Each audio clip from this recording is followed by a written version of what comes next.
सुप्रभातम। अहमस्मि जयदेव उपाध्यायः। विषय संस्कृत, कक्षा 9, संस्कृत पद्य पीयूषम। प्रथमः पाठः रामस्य पितृभक्ति।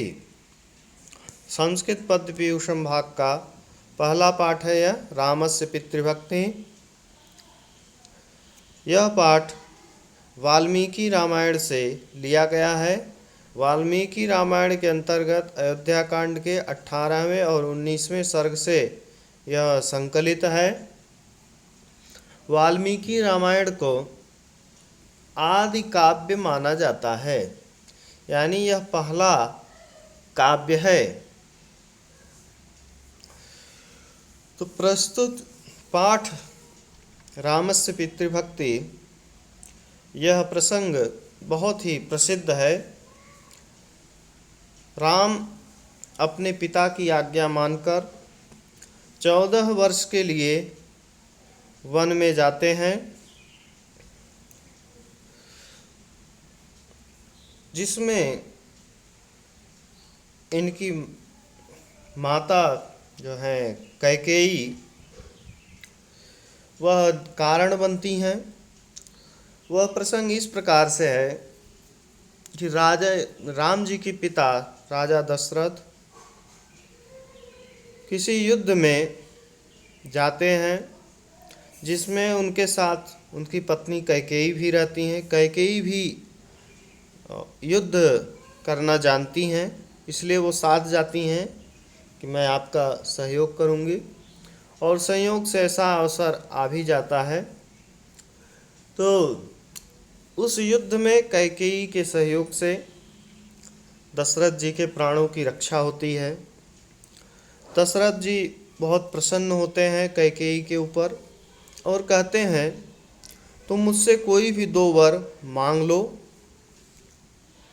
कैकेयी कहती हैं कि अभी तो मुझे कोई आवश्यकता नहीं है, ये 2 वर आप अपने पास सुरक्षित रखिए, जब उचित समय आएगा तो मैं मांग लूँगी, तब आप मुझे दीजिएगा। तो राम जी का जब राज्याभिषेक होने वाला रहता है, तो कैकेयी की दासी मंथरा के कहने पर कैकेयी की बुद्धि भ्रमित हो जाती है और वह अपने पुत्र भरत को राजा बनाना चाहती है। इसके लिए वह राजा दशरथ से वर मांगती है। अपने जो पहले के सुरक्षित जो वर थे, उन 2 वरों को मांगती है, जिसमें से एक वर यह था कि राम को 14 वर्ष का वनवास दिया जाए। दूसरा वर यह मांगती है कि भरत को राजा बनाया जाए। यह सब सुनकर राजा दशरथ को बहुत ही आघात लगा और वह बहुत ही दुखी हुए, क्योंकि सभी पुत्रों में राम उनको अत्यंत प्रिय थे। इस कारण से यह राम के वनगमन की बात सुनकर के ही उन्हें बहुत दुख हो गया और लेकिन वो वचन में बंधे थे और राम को बुलाने के लिए सुमंत को भेजा जाता है। सुमंत राम को बुला करके पिता के पास लेकर के आते हैं। अब जब राम वहाँ पर आते हैं पिता से मिलने, उसके बाद से यह पाठ का प्रसंग शुरू हो रहा है। आइए आगे क्या क्या होता है इस पाठ के माध्यम से हम लोग पढ़ेंगे। तो पहले श्लोक का अध्ययन करेंगे, हम लोग श्लोक का उच्चारण करेंगे। इसके बाद शब्दार्थ और संधि विच्छेद आदि आप लोगों को बताया जाएगा। प्रथम श्लोक, पहला श्लोक है ये, सददर शासने रामो। तो श्लोक का उच्चारण आप लोग भी अच्छी तरह से करना सीखेंगे, श्लोक को कंठस्थ करेंगे। स ददर्शासने रामो निषण्णं पितरं शुभे कैकेय्या सहितं दीनं मुखेन परिशुष्यता।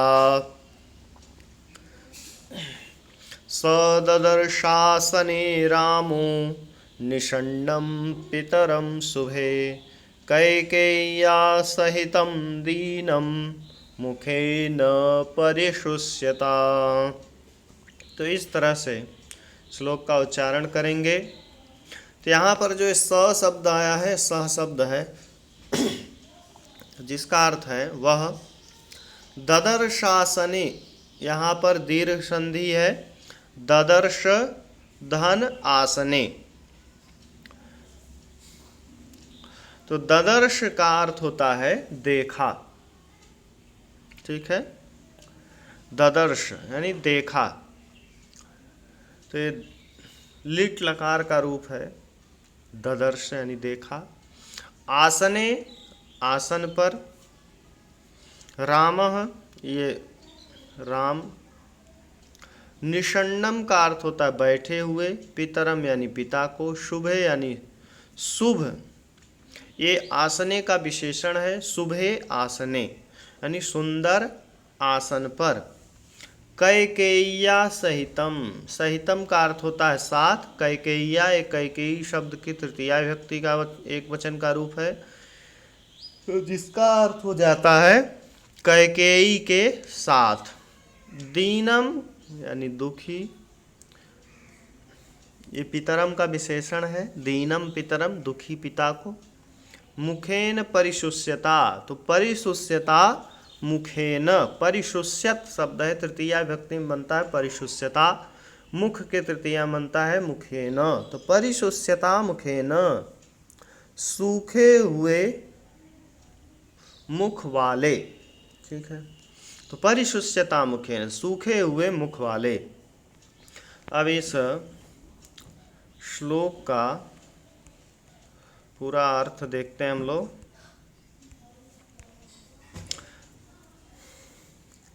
तो स राम विशेषण पहले लगता है विशेष्य के, तो स रामः, वह राम,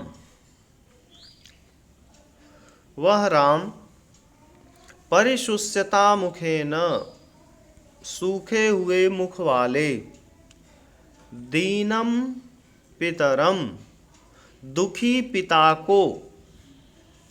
तो स रामः, वह राम या वे राम, या केवल राम भी कह लें, राम ने सूखे हुए मुख वाले, दीनम पितरम दुखी पिता को, कैकेय्या सहितम कैकेयी के साथ, शुभे आसने, यहाँ पर अलग अलग है, शुभे आसने सुंदर आसन पर, निषण्णम बैठे हुए, ददर्श देखा, ठीक है। तो राम ने,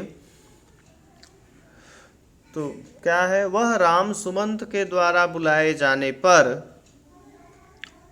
बुलाए जाने पर, आने पर, परिशुष्यता मुखेन सूखे हुए मुख वाले, दीनम पितरम दुखी पिता को, कैकेय्या सहितम कैकेयी के साथ, शुभे आसने सुंदर आसन पर, निषण्णम ददर्श बैठे हुए देखा। तो क्या अर्थ बना कि वे राम सूखे हुए मुख वाले दुखी पिता को कैकेयी के साथ सुंदर आसन पर बैठे हुए देखा। तो इस तरह से पहले श्लोक का अर्थ हुआ। अब चलते हैं अगला श्लोक पढ़ते हैं हम लोग। ये दूसरा श्लोक। स पितुश्चरणौ पूर्वमभिवाद्य विनीतवत्, ततो ववन्दे चरणौ कैकेय्याः सुसमाहितः। स पितुश्चरणौ पूर्वमभिवाद्य विनीतवत्, ततो ववन्दे चरणौ कैकेय्याः सुसमाहितः। ये शब्दार्थों पर संधि विच्छेद इसका देखते हैं। स का अर्थ है वह, ये राम के लिए आया है। सह यानी रामः, वे पितुश्चरणौ, पितु चरणौ, तो पितु चरणौ षष्ठी व्यक्ति है पितु। चरणौ चरण शब्द के द्वितीय व्यक्ति का, चरण शब्द का द्वितीय का रूप है, द्विवचन का रूप है चरणौ। पूर्वम का अर्थ होता है पहले, अभिवाद्य यानी अभिवादन करके, विनीतवत का अर्थ है विनम्रता पूर्वक, विनम्रता पूर्वक। ततः का अर्थ होता है उसके बाद, ववंदे, ववंदे का अर्थ है वंदन किया या नमस्कार किया, वंदना किया। ये क्रिया है, वंद धातु है, वंदे इसका रूप बनता है। चरणौ वही है। कैकेय्याः यानी कैकेयी शब्द का षष्ठी व्यक्ति है, कैकेयी के। सुसमाहितः बहुत सावधानी से। ठीक है, तो अब देखें इसका अर्थ तो आप लोग समझ गए। अब इस श्लोक के इसका अन्वय के अनुसार इसका अर्थ देखते हैं। तो सह यानी सह रामः, तो वे राम विनीतवत विनम्रता पूर्वक, सुसमाहितः बहुत सावधानी से, पूर्वम देखें तो सह यानी सह रामः, विनीतवत विनम्रता पूर्वक, सुसमाहितः बहुत सावधानी से, पूर्वम यानी पहले, पितु चरणौ अभिवाद्य पिता के चरणों में प्रणाम करके, अभिवादन करके, पिता के चरणों में अभिवादन करके। ततः उसके बाद, कैकेय्याः चरणौ ववन्दे, कैकेयी के चरणों में वंदन किया या कैकेयी के चरणों की वंदना किया। तात्पर्य है कैकेयी को चरणाभिवादन किया यानी चरण में प्रणाम किया। तो भारतीय संस्कृति है चरण स्पर्श करके प्रणाम किया जाता है, तो यानी चरण को स्पर्श करके प्रणाम किया। तात्पर्य तो यह है, लेकिन अर्थ होगा कि कैकेयी के चरणों में अभिवादन किया।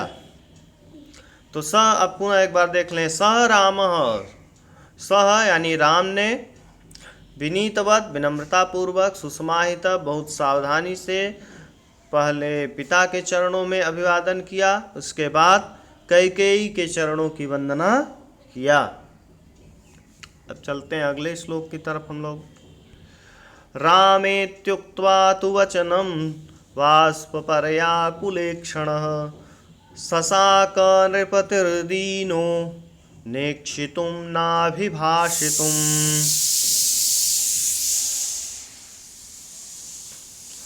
रामेत्युक्त्वा तु वचनं बाष्पपर्याकुलेक्षणः,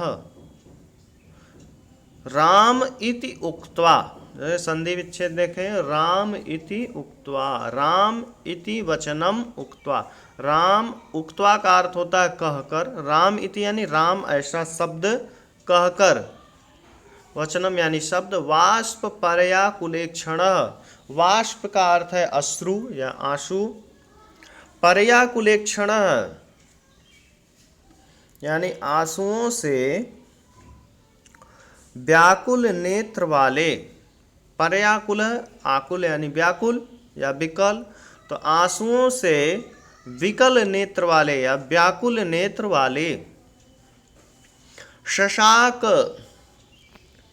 का अर्थ है सके, ये शक धातु है जिसका अर्थ है सकना, जैसे कोई कार्य करते हैं, कर सकना, पढ़ सकना, लिख सकना, वैसे ही इसका भी अर्थ है। शशाक यानी सके। तो नृपति ही यानी राजा, दीनः, दीनः मतलब दुखी, नृपति यानी राजा, नेक्षितुम या न धन इक्षितुम गुण संधि हुआ है तो देखने में या देखना, नाभिभाषितुम न अभिभाषितुम यानी कहना, अभिभाषण करना यानी बोलना। तो न ससाक, अभी देखे क्रिया से संबंध है, इक्षितुम न ससाक यानी देख, इक्ष धातु जिसका अर्थ है देखना, तो दे इक्षितुम न ससाक यानी देख नहीं सके, अभिभाषितुम न ससाक न बोल सके, न देख सके न बोल सके। तो अब देखें अर्थ इसका लगेगा कि वाष्प परयाकुले क्षणः नृपति दीनः, तो आंसुओं से व्याकुल नेत्र वाले दुखी राजा। पुनः एक बार अन्वय के अनुसार देख लेते हैं। अन्वय कैसे बनेगा? वाष्प परयाकुले क्षणः दीनः नृपतिः राम इति वचनम उक्त्वा, राम इति तो वचनम उक्त्वा न इक्षितुम शशाक न अभिभाषितुम ससाक। तो देखें, वाष्प परयाकुले क्षणः नृपति दीनः नृपति, आंसुओं से व्याकुल नेत्र वाले दुखी राजा दशरथ, राम इति तु वचनम उक्त्वा, राम ऐसा शब्द कह करके शांत हो गए। तात्पर्य है राम ऐसा कह करके वो चुप हो गए। न इक्षितुम शशाक न अभिभाषितुम ससाक, न देख सके और न बोल सके। तात्पर्य है कि न तो राम की ओर देख सके और न राम से कुछ बोल सके। अब इतना उनके मन में कष्ट है कि वो न देख पा रहे हैं और न बोल पा रहे हैं, न देख सके और न कुछ बोल सके। ठीक है, इस तरह से अर्थ हो गया। अब चलते हैं हम लोग अगला श्लोक। चिंतयामास चतुरो, चौथा श्लोक। चिंतयामास चतुरो रामः पितृहिते रतः किं स्विदद्यैव नृपतिर्न मां प्रत्यभिनंदति। देखते हैं इसका अर्थ। चिंतयामास ये क्रिया धातु है, क्रिया है। चिंतयामास उसमें रूप बनता है लिट लकार का, ज़्यादातर इसमें लिट लकार के रूप आ रहे हैं, ससाक, चिंतयामास। तो चिंतयामास